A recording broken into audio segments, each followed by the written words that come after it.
Chapter 1. The Helping Hand Club. William was busy as usual in the building which was the office for Helping Hand. He worked there every Saturday morning.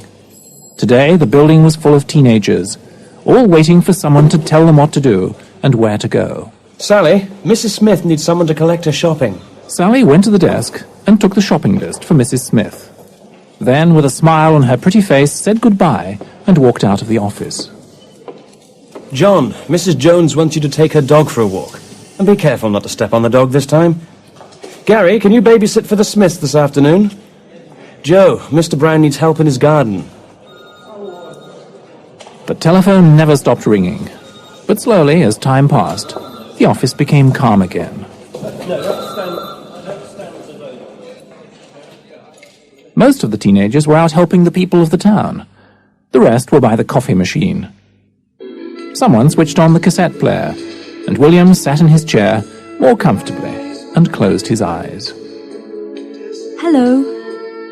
William opened his eyes.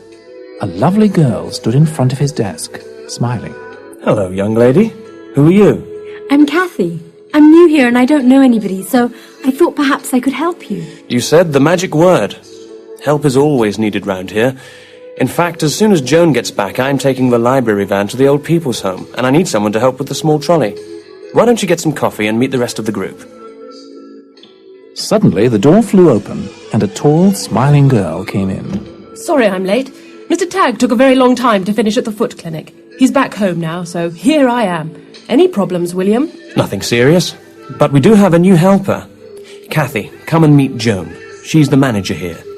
William's taking me to the old people's home to give out the library books, if that's all right. Lovely. But watch out. William is a terrible driver, so fasten your seatbelt. Don't believe a word she says. Bye-bye, everybody. See you later. All right, but not too much later. We have a lot of things to do, you know. Everyone laughed, as there was really not so much to do that day. William and Kathy walked out of the office and got into the van. Don't worry, Kathy. I'm a safe driver and it won't take us very long to do this job. Kathy smiled at William and looked at the busy street outside. I'm not worried about your driving, but it will take us a long time as there's a lot of traffic in the streets today. All right then, let's hit the road.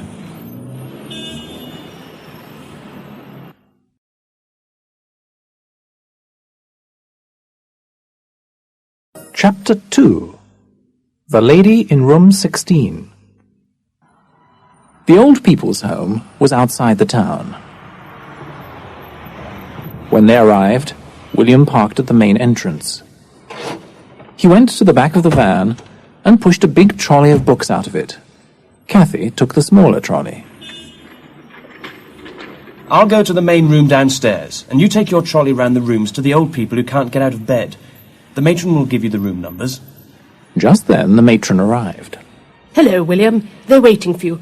But who's this? Hello, I'm Kathy. I'm new at Helping Hand and William asked me to come here. Thank you for coming. They always like to meet new people from the town. This is the list of room numbers. Leave the lady in room 16 last because she likes to talk and feels lonely now that she has to stay in bed. All right. William pushed his trolley into the large, sunny room on the left of the hall. Kathy pushed her trolley down a narrow corridor with doors on each side. The old people were happy to meet her and asked her lots of questions. At last, Kathy arrived at room 16. She knocked on the door. And when a gentle voice called, Come in. Kathy opened the door and pushed the trolley into a pretty room, which at that moment was full of sunshine. An old lady with bright blue eyes behind round metal-framed glasses was lying in bed. Her hair was soft and white, shining in the sunlight. She smiled at Kathy. Kathy smiled back at her. Good afternoon. My name's Kathy Watson and I'm working at Helping Hand. I brought you some books. Do you want one? I am Miss Emily. Nice to meet you. May I ask how old you are, Kathy? I'm 19. Now, come here and let me look at you. Yes, you do remind me of a girl I knew long ago. She was very pretty too, but enough of that. Please come and sit down on this stool beside me, as I have many things to tell you, and there is very little time left. Cathy sat down beside the old lady. She felt calm and peaceful, but curious too. The old lady began to speak softly. I am very old now, but when I was young I went to work in a big house. I worked in the basement doing the washing and ironing. Lord Hampton, the young master, lived alone, but many rich friends came to visit him, and his parties were famous in the town. Hampton House was beautiful then. Bright lights shone in all the rooms. They made the wood on the furniture shine and the silver sparkle. The carpets were so thick your feet disappeared inside the wool when you walked on them. I was lucky. The cook let me have some food after Lord Hampton's meals came back to the kitchen, but his other servants were often cold and hungry. How terrible! Oh, Lord Hampton wasn't a bad man. He just thought servants... No, he didn't think about servants at all. Rich people and his work, that was all he thought about. Do people still work there? Cleaners, gardeners, and maybe the young people from Helping Hands sometimes? No, the house is old and needs lots of repairs. Nobody ever goes there now. And Lord Hampton? There was no answer from Miss Emily. Her eyes were shut, and there was a smile on her lips. The kind of smile children have when they are keeping a secret, thought Cathy. Do you want a book to read? No, thank you. Come and visit me again another day, Cathy. Cathy stood up and quietly pushed the trolley to the door. She opened it, went out of the room, and back into the narrow corridor. What took you so long? Miss Emily. She told me about the days when she was young. Who's Miss Emily? The lady in room 16. The one you told me to leave last. But the lady in room 16 is called Karen Black. That's strange. Maybe I got the name wrong. Come on then, we have to get back to work. Back at Helping Hand, Joan asked Cathy to answer the telephone for a few hours. William left to help Mr. Fisher paint his house. At 2 o'clock, everyone returned to the office. Joan gave each of them a brown envelope with their name on the front. Joan gave Cathy an envelope too. Inside, there was a £5 note. Oh, what's this? You didn't think you worked today for nothing? Yes, I did. Joan started Helping Hands so the young people who don't have much money could find work, and at the same time help people who can't do things by themselves.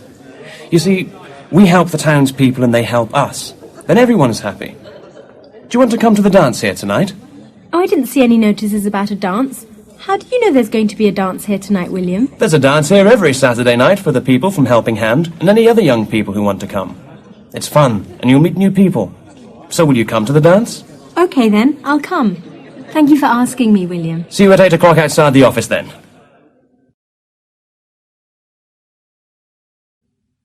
Chapter 3. The Dance.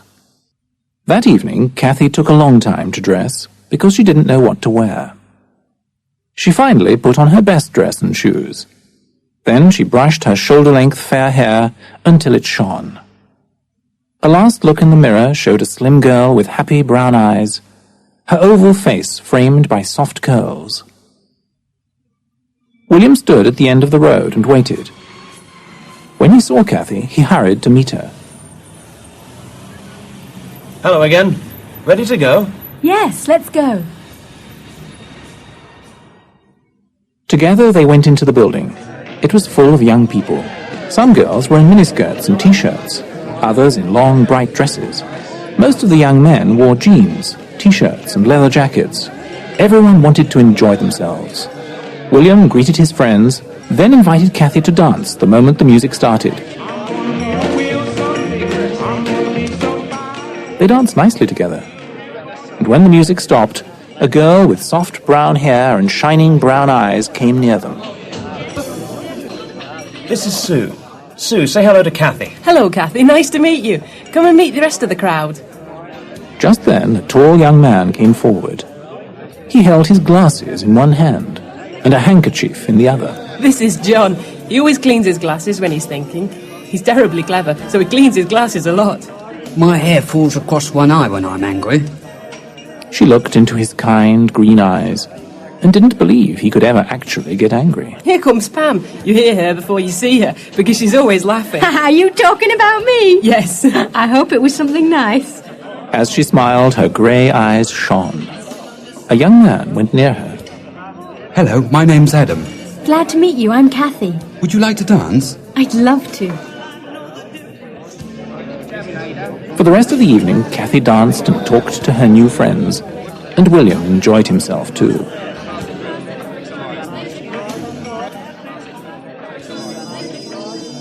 Last dance. My dance. William led Kathy to the dance floor. And as they were dancing, Kathy took a look at her face in a mirror. Her cheeks were pink, and her eyes were shining. After the dance was over, William and Kathy went home, walking through the streets of the town, which were now quiet. See you tomorrow then, Kathy. See you tomorrow, William. Bye-bye. Every Saturday, Kathy and William worked at Helping Hand. Kathy enjoyed doing the odd jobs around town.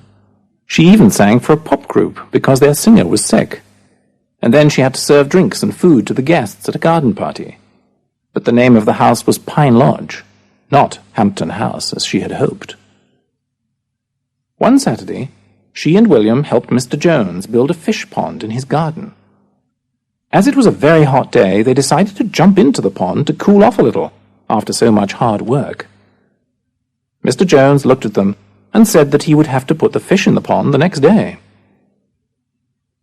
On days when there was no work to do, they played Monopoly and Scrabble and had a lot of fun together. William also taught Kathy to cycle. One day, Joan asked Kathy and William to take the van to the old people's home. Kathy visited the rooms on the matron's list. Number 16 was not on the list. Where's the lady from room 16? She's gone away. By the way, I found an envelope with your name on it left on the floor of room 16. Here it is. Kathy opened the envelope and took out the piece of paper inside. Visit Hampton was all it said. She put the paper in her pocket. Was she a friend of yours? No, but I liked her. Then, as there was nothing else to do in the old people's home, Kathy followed William out to the van. Chapter 4. The Accident. Autumn turned to winter. In the regular Saturday morning meeting, Joan clapped her hands and asked everyone to be quiet. Everyone stopped talking and looked at her. The council is going to pull this place down, so we have 1 month to find a new meeting place. Has anyone got any ideas? The room was silent. Well, if we want to keep Helping Hand, we must find a place for our office. So get onto your bicycles or motorbikes and start looking. This is your chance to ride your bicycle out in the countryside. Kathy had an old bicycle she'd bought from a friend at Helping Hand. At the moment, the bicycle was at the bike shop. William's friend George wanted to mend the brakes before Kathy went out onto the busy roads. We'll go on Sunday. We can join the others and have a picnic. Kathy got up early on Sunday morning and walked to the shop to collect her bicycle.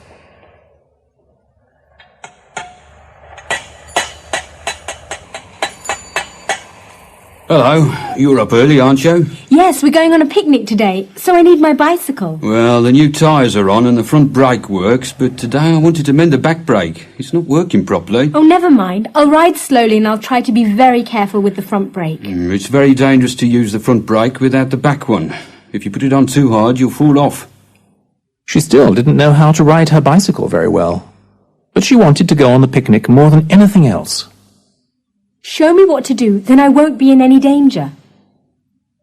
George got onto the bicycle and rode round Kathy. Then he put on the front brake. The back wheel of the bicycle moved to the side, and George nearly fell off. Now, you see what can happen? He pushed the bike over to where Kathy stood. Yes. Now you try, but this time use the front brake gently. Kathy rode slowly around George, then gently put on the front brake. The bicycle slowed, then stopped. That's it. But remember, you have no back brake. Your bicycle is dangerous. Thank you, George. And don't worry, I really will be very careful. That must be William and the others. Well, have a good time and bring your bicycle back here tonight, so then I can fix it properly. Goodbye, and don't worry. She got on her bicycle and went to meet the others. They all started cycling together towards the countryside. Is everything all right? No problem. At the end of the road there was a hill. They all cycled slowly up that hill, and Cathy pedalled harder to catch up with them. At last they got to the top. Who wants to race me down the hill? They started going down the hill. They were going faster and faster, and William was singing loudly. This is like flying! Cathy's bicycle zoomed down the hill. Suddenly, Cathy saw a crossroads at the bottom of the hill. A lorry was coming slowly from a side road, moving into the main road. Gently, Cathy put on the front brake of her bicycle. But it just slowed a little. It didn't stop. Put your brakes on, Cathy! I can't! William, help! Oh my God! Cathy froze with fear. She saw the look of horror on the lorry driver's face just before she crashed into the side of his lorry. Then, for a moment, everything went black.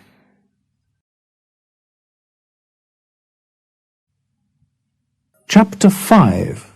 Life or Death. Cathy heard people shouting, and then the sound of her bicycle wheels spinning round. She opened her eyes and saw William's face, among other faces, looking down at her. Finally she felt the pain all over her body. It slowly spread from her head to the rest of her body. It was so bad she could hardly breathe. A siren sounded in the distance. William, who sat on the road next to her, gently lifted her head. You shouldn't move her. The ambulance is coming now.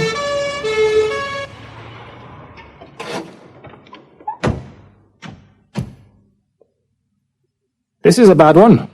We'll take her now. Can I go with her in the ambulance? She won't know you're there, but get in if you like. Don't worry about your bike. We'll bring it to the hospital. Thanks. William climbed into the ambulance and sat down near Cathy. He felt terrible.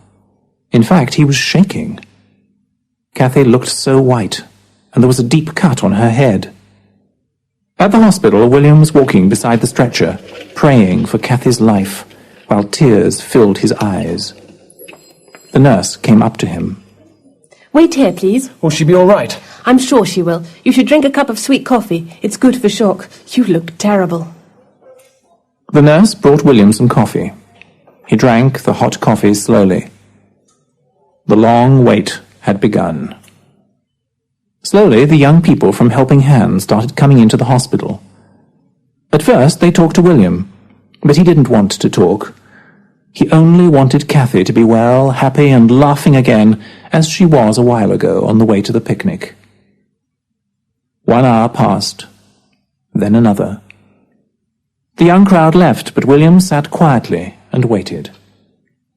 The clock ticked on the wall, and the hands moved round, then round again. William hated that clock. Then the door opened, and the doctor walked up to him. William couldn't speak or even breathe. You're William? Yes, how is she? A nasty bump on the head, some cuts and bruises, but nothing broken. She's awake now and wants to see you. She also shouted the name Hampton House. Is it her home? No, it isn't. Yeah, she must stay in town when she leaves the hospital. No long journeys on trains or buses. I'll make sure she stays in town. But can I see her now, please? Yes, she's waiting for you. Cathy smiled shyly at William. He looked tired, and his T-shirt was covered in dirt and blood. He sat down on the chair next to her bed.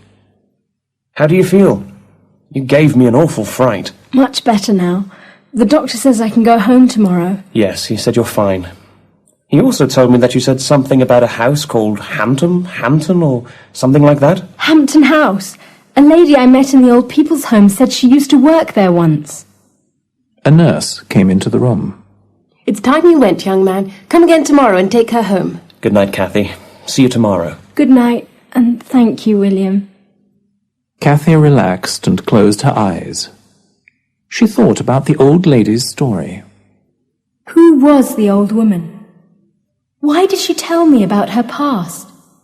She seemed to know me, but I had never seen her before.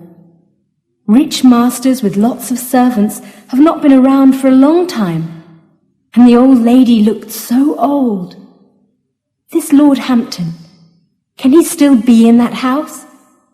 Why did she give me the invitation? Oh, it's the bump on my head that makes me feel confused. The man must be over 100 years old. The house is probably empty. With this last thought, Cathy felt very calm. When the nurse opened the door a few moments later, she was pleased to see that Cathy was asleep. Chapter 6. Hampton House. For the next few days, Cathy stayed quietly at home. In the evenings, people came to visit her and told her about the search for a new meeting place. Everyone in the town was helpful, offering their garages, garden sheds, or even their spare rooms. But none of the places were any good as an office for Helping Hand. That's it then. Helping Hand will have to close. What about Hampton House? An old lady at the old people's home was telling me about it. Maybe it's just what we need for an office, as it's been empty for years. It's worth a try. You never know. 2 days later, William found some information about the house. He told Cathy that it was near the old people's home. He had checked on an old map of the town and found out where it was. We're going there this afternoon. Do you want to come, Cathy? Of course! You can't leave me behind. It was a warm afternoon. Cathy sat behind William on his motorbike and waved to the crowd from Helping Hand. They wanted to come and look around the old house too. After a long ride, they finally saw its old wall with tall iron gates in the middle of it. Some energetic young people climbed up onto the high wall, while others looked in through the gate. Cathy saw a wild garden with old trees covered in ivy. The house was exactly as she had imagined it, except the roof had fallen in. The windows were covered in dirt and dust, and they were cracked from the stones children had thrown at them for fun. It's falling down. What do you think, Sue? It does look dangerous. Where are you going, Adam? I'm going to have a look round. Adam jumped off the top of the wall into the garden. Everyone watched in fear as he tried to walk across the wild garden to the house. Suddenly, he came back to the wall and climbed quickly over it to the road. Snakes! The garden is full of snakes. That's it then. We can't use the old house. I'm not afraid of snakes. Before anyone could stop her, Cathy climbed up to the top of the wall and jumped down. Carefully, she walked across the garden to the heavy wooden front door. She bent down and cleared the stones and earth from the bottom. Then she slowly turned the big brass handle to open it. The door opened just enough for Cathy to get inside. Then it closed behind her. Cathy was in a large room. The walls were cracked and peeling. The ceiling hung down in places and the floor was covered in dust. The few floorboards that showed looked worm-eaten and dangerous. Cathy saw a great staircase covered with spiders' webs and a small mouse sitting on the bottom step. Quickly it jumped away in a cloud of dust. Cathy became so frightened that she couldn't move. She was ready to leave the house when she saw a large table and 4 chairs. There was no dust on them. A candlestick stood in the middle of the table with a lit candle in it. Cathy went closer, and at that moment she heard the voice. Please sit down, Cathy. Strangely, Cathy felt relaxed and comfortable when she heard it. She sat down on the nearest chair and waited. A plate of delicious food appeared in front of her. It was hot and smelt delicious. Cathy felt hungry, so she picked up the heavy silver knife and fork. And soon her plate was empty. It disappeared, and a bowl of strawberries and cream arrived in its place. Lovely, thank you. I never could say no to food. Our time together is not ended. Please, come to the house another day, Kathy. She accepted the invitation, then carefully stood up from the table and walked round the room, keeping close to the wall, until she reached the front door. It opened easily, and she was outside again in the bright sunshine. The crowd gathered round her. What happened? Is the house any good for our meetings? Why did you stay in there so long? Kathy told them about the clean table and chairs, about the lovely meal, and about the voice. She saw the way they looked at each other, and she knew they didn't believe her. Come on, Kathy. It seems the bump on your head is more serious than we thought. If there's free food inside, I'll go next time. Everyone relaxed and laughed as they walked away from the old house.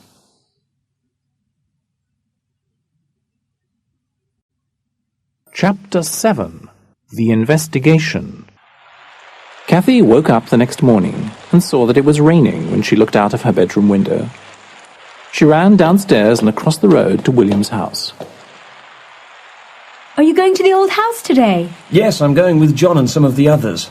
But you can come too if you like. Yes, I do want to come with you.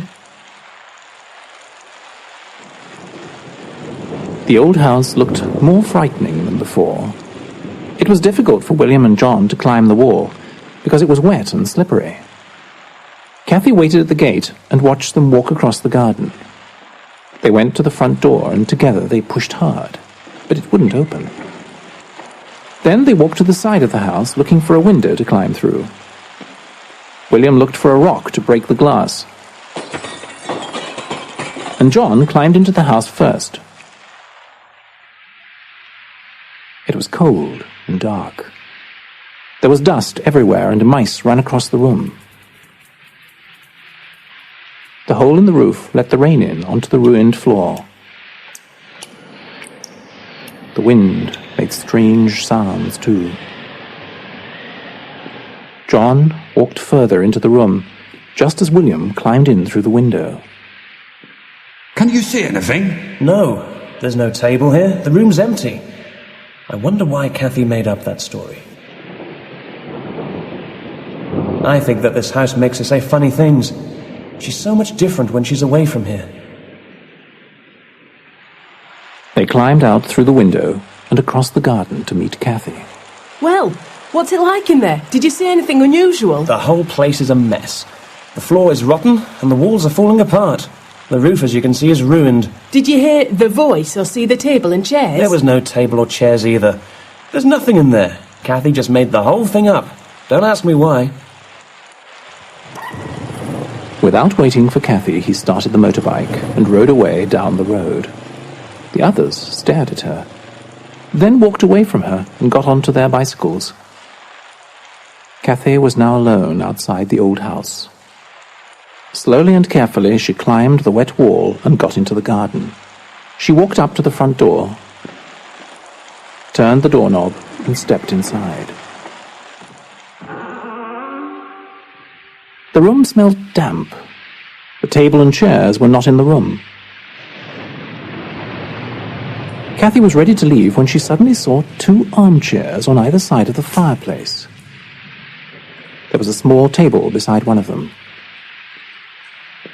Kathy walked slowly across the room.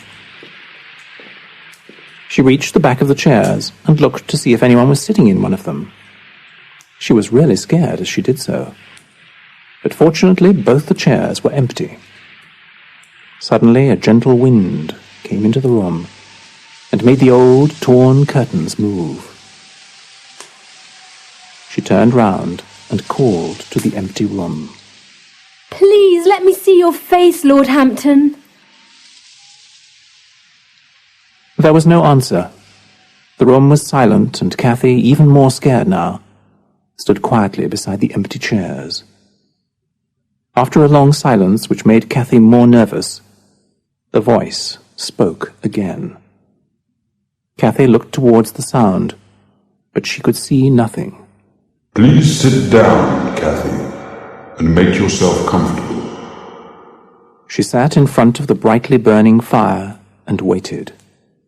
She forgot about William and the others at Helping Hand. I have a gift for you. There's a box on the table next to you. Do open it. Cathy carefully opened the box. Inside there was a small diamond heart on a chain. Put it on. Then I must explain why the heart belongs to you. Cathy put the chain over her head. Then she sat quietly and waited. A voice echoed round the room as the story began.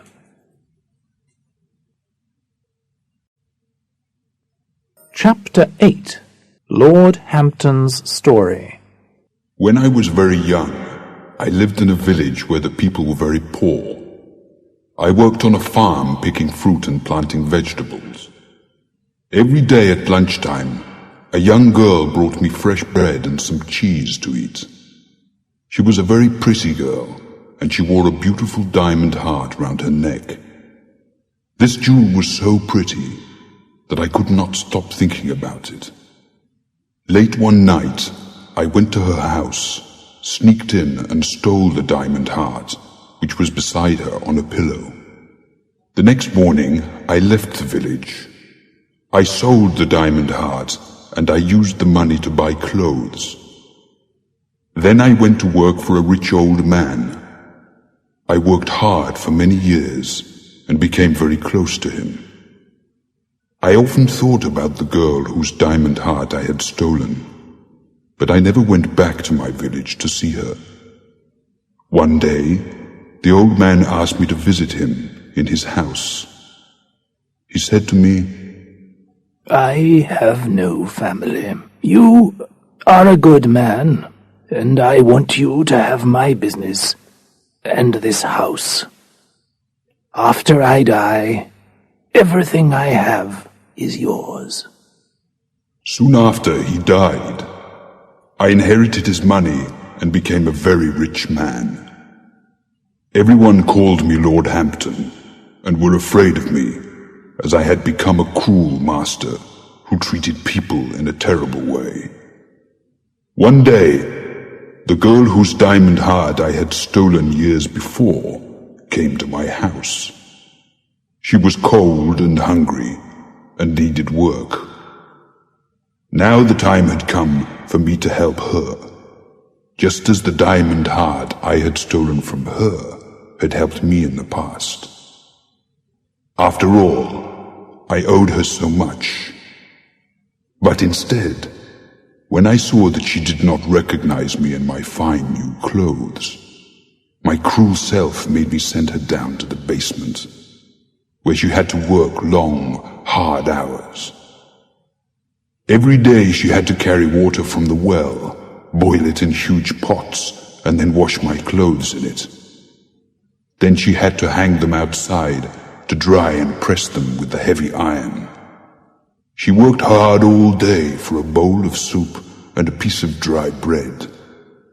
Then, exhausted, she slept on the wet floor for a few hours. The only person that gave her some happiness was a kind young man who finally married her. When this happened, I felt sad for some time, because I had memories from the time we were both young and poor, and she cared for me so much. But my sadness quickly went away.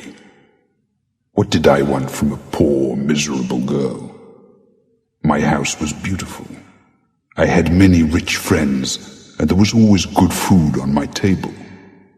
So you can imagine my surprise when years later, when I was an old man, the girl came to me in a dream and said, Many of your servants have died of cold and hunger. The ones who lived to be old were sent away when they could not work any more, and they too died of hunger. Now you must suffer before you can find peace. You will know when the time has come, because a young girl will come to your house. If she eats at your table and you speak to her honestly of your past cruelty and selfishness, then you will be free to leave this house and find peace.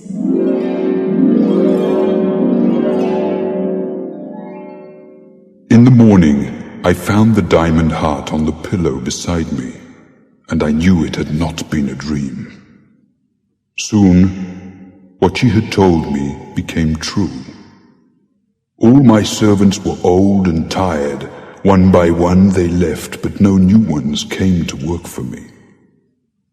My beautiful house started falling apart. My rich friends no longer wanted to visit me. For endless years, I have wandered from room to room, always waiting for a young girl to come and free my soul from its suffering. Now, I can finally find peace.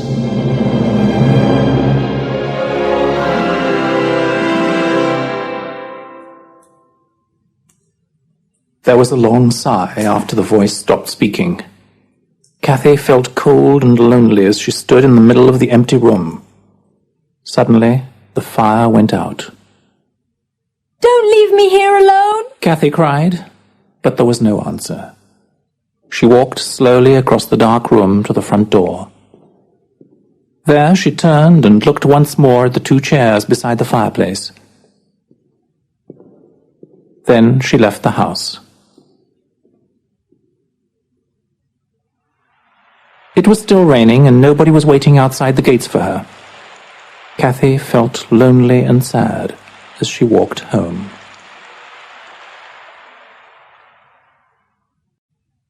Chapter 9. A Matter of Choice. William telephoned Joan early on Friday morning. Hello. Joan, I must speak to you. Why don't you come to the office, William? It's not open today, so we'll have time to talk. William hurried to the office, and after Joan unlocked the door for him, he sat down opposite her in front of the big desk. I need your help. It's about Cathy and the strange happenings at Hampton House. Cathy's never been like this before, but every time she goes near that house, she seems to be a different person. I don't believe in ghosts. Maybe the accident she had makes her see things. Cathy is special to me, but I'm afraid she is not the Cathy I knew anymore. I thought you might want to talk to me about that. Cathy told me once that her mother died when she was very small, and she had never seen her grandmother. So, I went to the old people's home and asked some old people who remembered Cathy's grandmother. They told me that when she was young, she used to work for Lord Hampton. So maybe Cathy's grandmother was the girl with the diamond heart. Joan, I came to talk to you because I thought you were a logical person. It seems that I have made a mistake. I believe that something happened to Cathy in that house, and if she's really special to you, then you must believe it too. If you can't do that, then let her go. You have until the meeting tomorrow to decide. The next day was Saturday. Cathy walked slowly along the road to the offices of Helping Hand. She knew that the young people there were angry with her, especially William. The room was full of young people talking or sitting quietly waiting for Joan to tell them where to go. William was in a corner of the room with his close friends around him. He turned his back to Cathy, but Joan hurried over to her. Hello, Cathy. How are you today? I feel much better, thank you. Come over here to my desk. I have something to say to these young people, and I want you beside me. Confused, Cathy followed Joan and sat down near her desk. Attention, please. As you all know, we haven't found a new office for Helping Hand yet, but we will finally find one. Sadly, I won't be here to help you. I'm moving away from this town, but there are many good people here to take my place. Today you must vote for a new leader. I have chosen 3 people I think will do the job well. William Owen, Sally Brown, and John Holt. If you all agree, then please write the name of the person you want as a leader on a piece of paper. Then put your paper in the box on my desk. After everyone had voted, they returned to their jobs. Cathy's job that day was to answer the telephone. When the office was quiet, Joan turned to Cathy. That old house we saw, Hampton House, it's being pulled down today. No! Cathy jumped up from the chair. She ran outside, feeling that she had to visit the old house one more time. Chapter 10. The Final Moments. Cathy could hear the noise before she got to the house.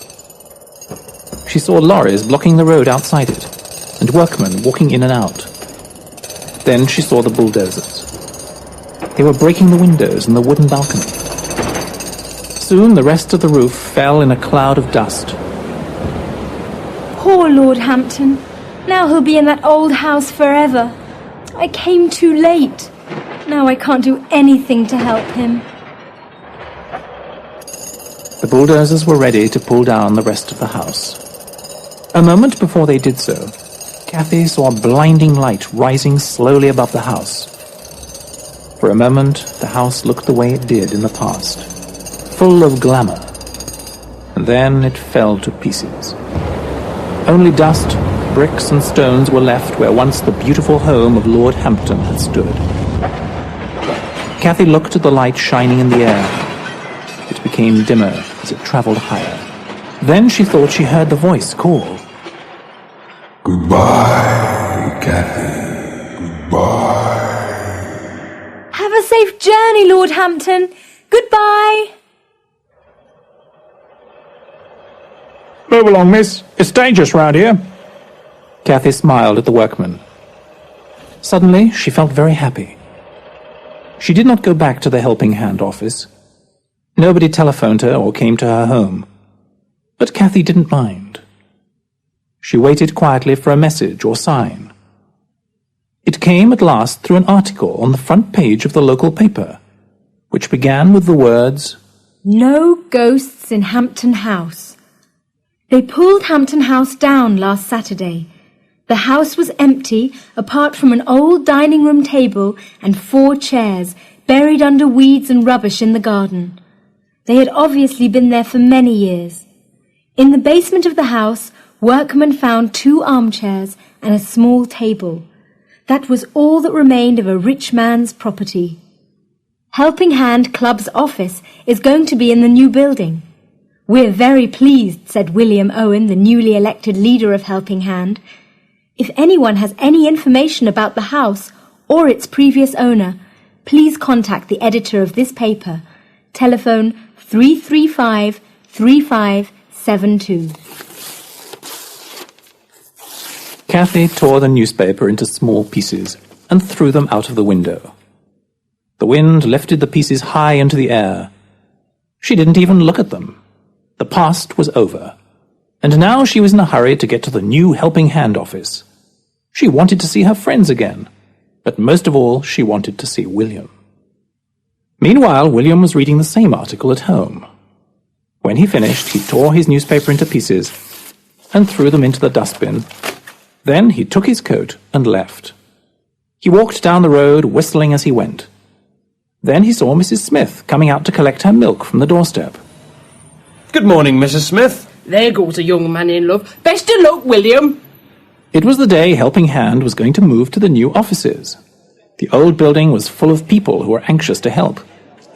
But it did not take more than a moment for William to realize that Cathy was not there. Suddenly, he felt miserable. He sat in his chair and closed his eyes. She's right, of course.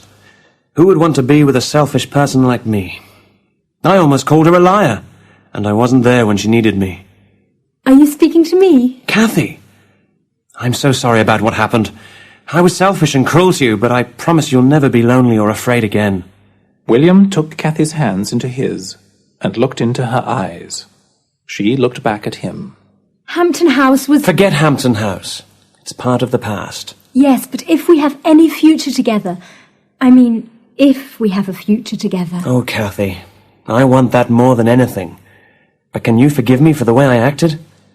I will never doubt you again. Of course I will, William. Oh, Cathy, I love you so much. I think that's everything. Sue, with one of the removal men, was looking round to see if everything had been cleared away. She saw William and Cathy holding hands. looking into each other's eyes. Well, you better put those two in the van. It's the only way we'll get them to the new offices. They both turned to look at all the people watching them. William threw his head back and laughed. So did everyone else, their joyful laughter filling the building for the last time.